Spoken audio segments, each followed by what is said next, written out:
From the Albuquerque Journal, this is the leading news. I'm Gino Gutierrez. It's Monday, February 10th, 2025. Here's what's on today's episode. Federal criminal charges have been filed against two former APD DWI officers tied to one of the largest corruption cases to hit local law enforcement. Bernalillo County is asking a judge to dismiss wrongful death claims from the families of three first responders who were killed in a 2022 sheriff's helicopter crash. A bill that would allow judges to issue longer prison sentences to individuals convicted of fentanyl trafficking has cleared its first House committee in the New Mexico legislature. And Doña Ana County is ending its 27-year federal quarantine for red imported ants. And Ezra Shalov celebrated his 23rd birthday with a basketball game at the Jewish Community Center of Greater Albuquerque with his family, friends, and colleagues. I'll have those stories for you, plus a look at Albuquerque's weather forecast on the other side of this break.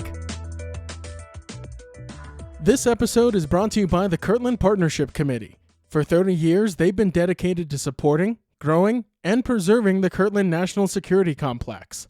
They work tirelessly to enhance military readiness, foster community partnerships, improve quality of life, and promote economic development right here in New Mexico. Join their mission to ensure that Kirtland remains a cornerstone of national security and a key provider of quality jobs and investment for all of Greater Albuquerque.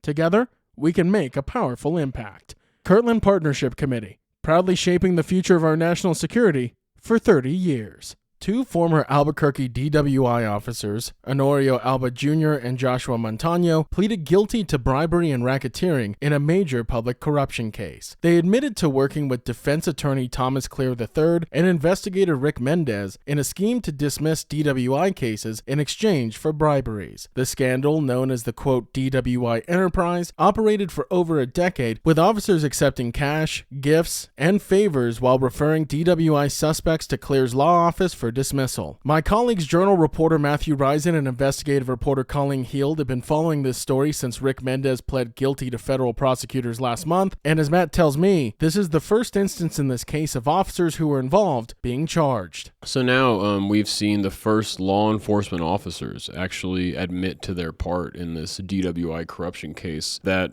dates back to 2008. And before that, no law enforcement officers had even, been pled, been charged. So this is the first development of that kind. The FBI uncovered the operation in early 2024, leading to multiple resignations and firings within the Albuquerque Police Department. Over 200 DWI cases were dismissed due to compromised evidence. Prosecutors described the ongoing case as a, quote, falling dominoes scenario with further legal consequences expected. While Clear has not been criminally charged, his office is facing asset forfeiture as authorities continue investigating his role in this case. A lawsuit alleges that the Bernalillo County Sheriff's Office knowingly allowed an unsafe helicopter, Metro 2, to fly, leading to the tragic July 16, 2022 crash that killed 4 first responders. The Vietnam-era aircraft, purchased in 2000, had been modified dangerously, including the removal of its main generator. Despite warning signs such as an emergency landing months earlier due to metal debris in the engine, authorities allegedly failed to address serious mechanical issues. The helicopter was on a firefighting mission when it suffered an engine failure at low altitude, preventing a safe emergency landing. The families of the victims are arguing that the crash was entirely preventable, accusing the county of negligence and reckless disregard for safety. While the county denies liability and seeks immunity, the lawsuit aims to hold officials accountable and prevent future tragedies.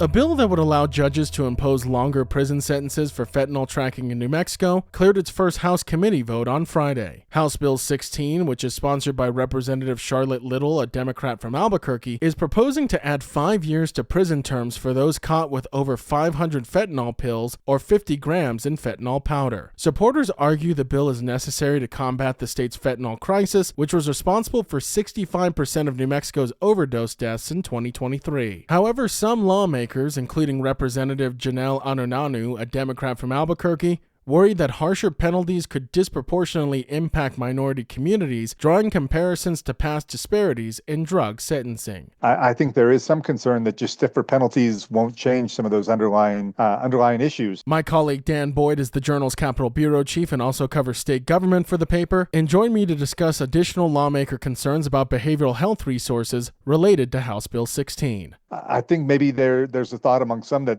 the penalties can go in hand with expanded behavioral health treatment programs. But we'll wait and see whether that ultimately plays out. The bill passed the House Government, Elections, and Indian Affairs Committee on a 6-3 vote, with Republicans unified in support and Democrats split. It now moves to the House Judiciary Committee. Meanwhile, a federal proposal to increase fentanyl-related penalties also advanced in Congress, with New Mexico's U.S. House delegation divided. Representative Gabe Vasquez supported the measure, Representative Melanie Stansbury opposed it, and Representative Teresa Ledger Fernandez was absent for the vote.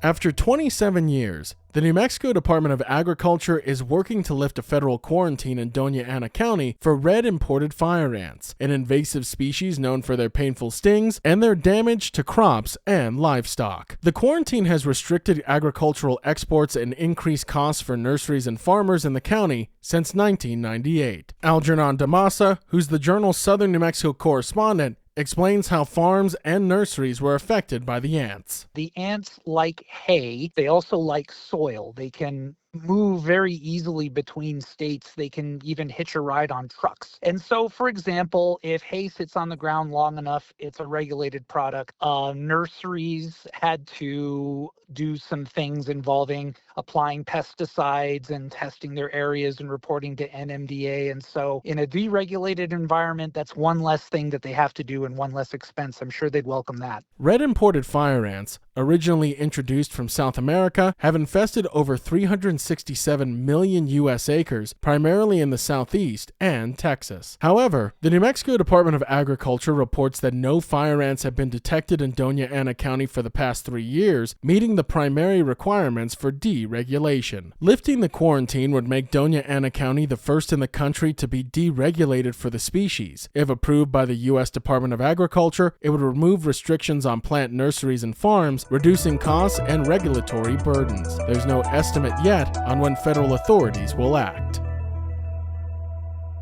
If you like hearing all of the latest news from the Albuquerque Journal here on the Leading News, consider becoming a digital subscriber to the Albuquerque Journal. You can check our show notes for a discount code on a digital subscription and keep up with all the latest news from New Mexico's leading news source. Ezra Shalav, a custodian at the Jewish Community Center of Greater Albuquerque, received an unforgettable surprise for his 23rd birthday on Friday. Shalav, who has cerebral palsy, was greeted in the gym by friends, family, and the JCC members singing happy birthday and holding a Happy Birthday Ezra banner before joining him for a basketball scrimmage. A passionate basketball player, Shalav has worked at the JCC for 3 years, earning admiration for his dedication to both his job and the sport. Shalav's parents, alongside colleagues and supporters, cheered him on from the sidelines wearing Team Ezra t-shirts. Chris Blackwell, a personal trainer and close friend, called Shalav, quote, "my guy," emphasizing his dream of playing professional basketball. Shalav, a former Special Olympics player, aspires to join an NBA G League team, refusing to see his disability as a limitation, just a, quote, different ability. Former UNM women's basketball coach Don Flanagan praised Shalav's passion, stating that even elite athletes don't always show his level of love for the game. The celebration highlighted the strong sense of community and support that surrounds Shalav at the JCC. Now taking a look at Albuquerque's weather forecast. Today you can expect cloudy skies with a high near 64, and this evening mostly cloudy with a low around 36. To keep up with all the latest news from the Albuquerque Journal, you can visit our website at abqjournal.com. For the Leading News, I'm Gino Gutierrez.